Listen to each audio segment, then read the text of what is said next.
ka-clover, alam mo ba na may isang halaman na tahimik lang sa isang sulok ng bahay? Pero ayon sa Feng Shui, isa raw ito sa pinakamalakas humatak ng pera, swerte at positibong enerhiya. Ito ay ang jade plant. Kung may jade plant ka sa bahay, pakinggan mong mabuti ito. At kung wala pa, baka matapos ang video na ito, mapapaisip ka kung bakit hanggang ngayon ay parang may kulang sa daloy ng swerte sa buhay mo. Marami ang hindi naniniwala sa Feng Shui, pero may kasabihan. Hindi mo kailangang maniwala, pero kapag naranasan mo na, doon ka mapapaisip. Sa video na ito, isasalaysay ko kung bakit itinuturing na napakaswerteng halaman ang jade plant sa Feng Shui at step by step kung paano ito alagaan sa klima ng Pilipinas para tumagal, lumago at mas maging malakas ang hatak ng swerte nito. Dahil ang hirap po magpalago ng jade plant dito sa ating bansa na tropical country. Ang jade plant ay kilala rin bilang money plant o friendship tree.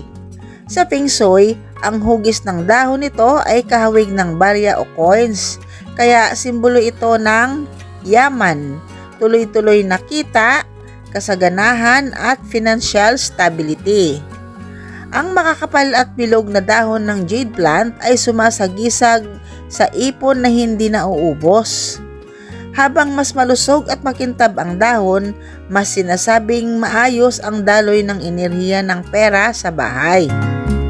Ayon sa Feng Shui beliefs, kapag ang jade plant ay nalalanta o namamatay, maaring sinyalis ito na may naiipong negatibong enerhiya.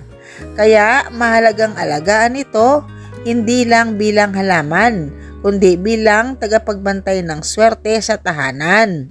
Sa Feng Shui, ang hugis ng dahon nito ay kahawig ng barya o coins, kaya simbolo ito ng yaman, tuloy-tuloy na kita, kasaganahan at financial stability. Ang makakapal at bilog na dahon ng jade plant ay sumasagisag sa ipon na hindi nauubos. Habang mas malusog at makintab ang dahon, mas sinasabing maayos ang daloy ng enerhiya ng pera sa bahay. Ayon sa Feng Shui beliefs, kapag ang jade plant ay nalalanta o namamatay, maaring sinyalis ito na may naiipong negatibong enerhiya. Kaya mahalagang alagaan ito, hindi lang bilang halaman, kundi bilang tagapagbantay ng swerte sa tahanan. Saang lugar dapat ilagay ang jade plant para sa swerte?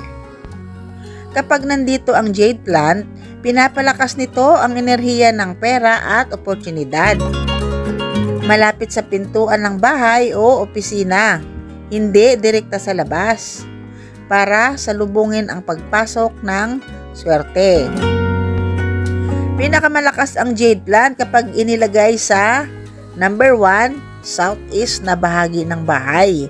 Ito ang tinatawag na wealth corner sa Feng Shui.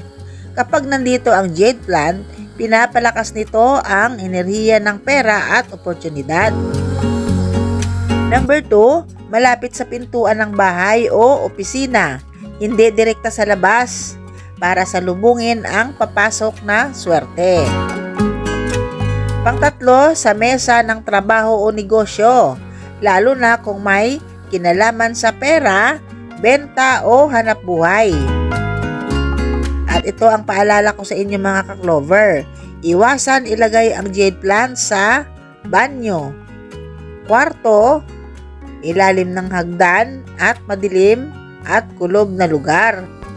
Sinasabing dito ay nahihigop ang enerhiya nito at nawawala ang bisa ng swerte. Para sa mga nahihirapan magpalago ng jade plant, kasi ako naman noon talaga, hirap na hirap ako magpalago ng jade plant kasi lagi siyang namamatay. So ngayon, nakuha ko na po ang technique, kaya po ito po ang aking jade plant. At ngayon, malaki na siya, ito na po siya. So, paano natin palalaguin o paano natin alagaan ang jade plant sa ating bansang Pilipinas? Ngayon, punta naman tayo sa pinaka-importante. Paano alagaan ang jade plant para tumagal at hindi mamatay sa klima natin? Step 1, tamang uri ng lupa. Ang jade plant ay ayaw sa basang lupa. Sa Pilipinas na madalas umulan at napakahalaga nito. Pinakamainam na lupa ay cactus soil o halo ng garden soil o buhangin at ipa o kaya perlite. Dapat maluwag ang lupa at mabilis mag-drain ng tubig.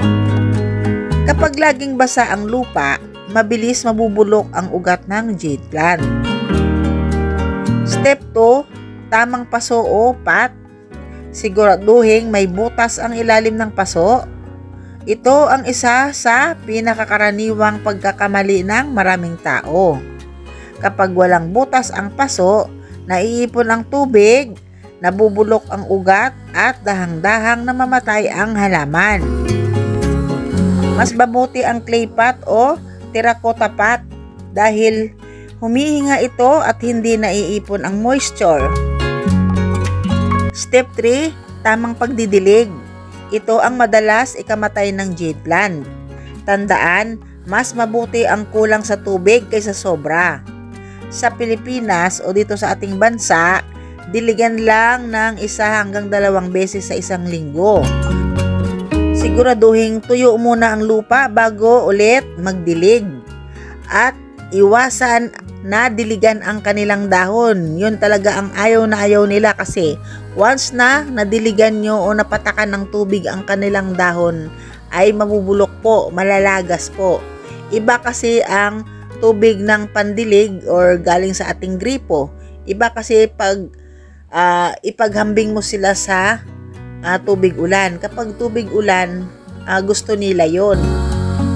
Pero dapat hindi lagi-lagi silang nababasa. So, isang teknik dyan, isaksak ang daliri sa lupa. Kapag tuyo ang unang 1 o hanggang 2 pulgada, saka lang magdilig.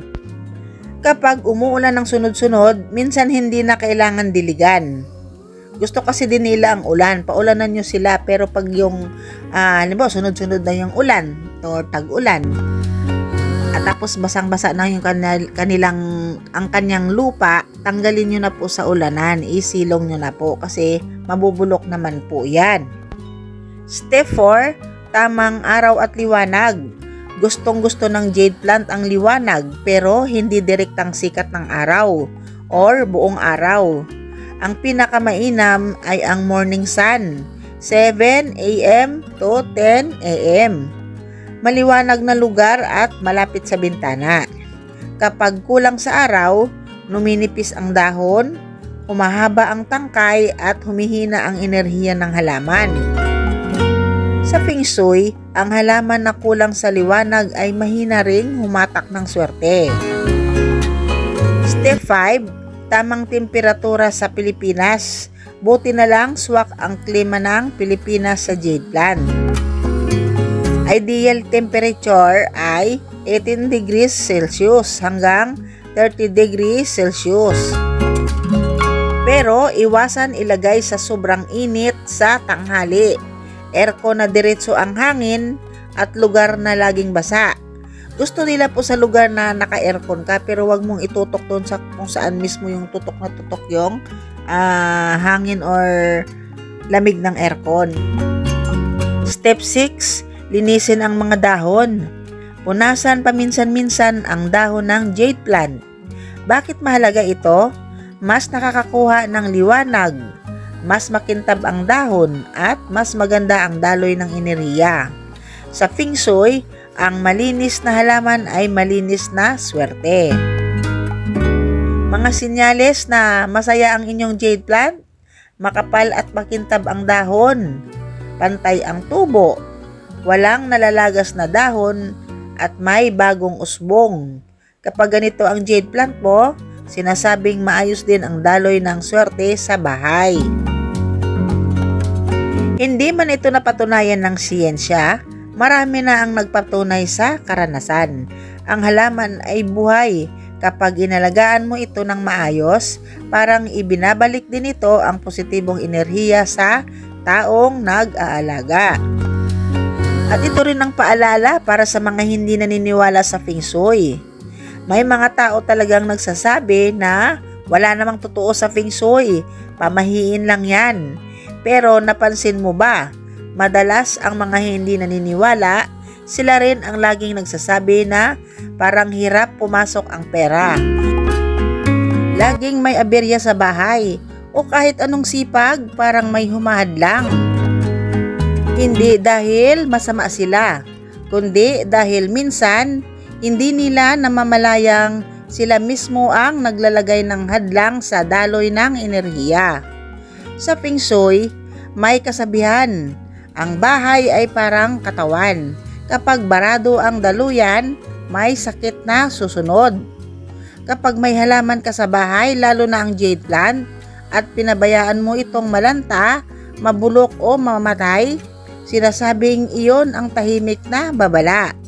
Babala na may napapabayaan kang aspeto sa buhay, pera, kalusugan, relasyon o oportunidad. May mga kwento ng mga bahay na bigla na lang sunod-sunod ang problema, nasirang gamit, or biglang gastos, alitan sa pamilya, at kapag tinitingnan mo, ang mga halaman sa loob ng bahay ay patay o tuyot o nabubulok. Nagkataon lang ba? O may sinasabi ang paligid na ayaw nating pakinggan? Hindi sinasabi ng Feng Shui na matatakot ka. Ang sinasabi nito, magmasid ka. Dahil minsan, ang swerte ay dumarating na tahimik. At minsan din, ang malas ay nagbibigay muna ng babala bago tuluyang dumating. Kung ayaw mong maniwala, ayos lang. Pero mas mabuti na ang may alam kaysa sa nagsisisi kapag huli na ang lahat. Kaya ang pag-aalaga ng jade plant ay hindi pagsamba sa pamahiin. Isa itong paalala ng disiplina, pag-aalaga at paggalang sa enerhiya ng tahanan. Dahil sa huli, ang bahay na inaalagaan mo, siya ring mag-aalaga sa iyo.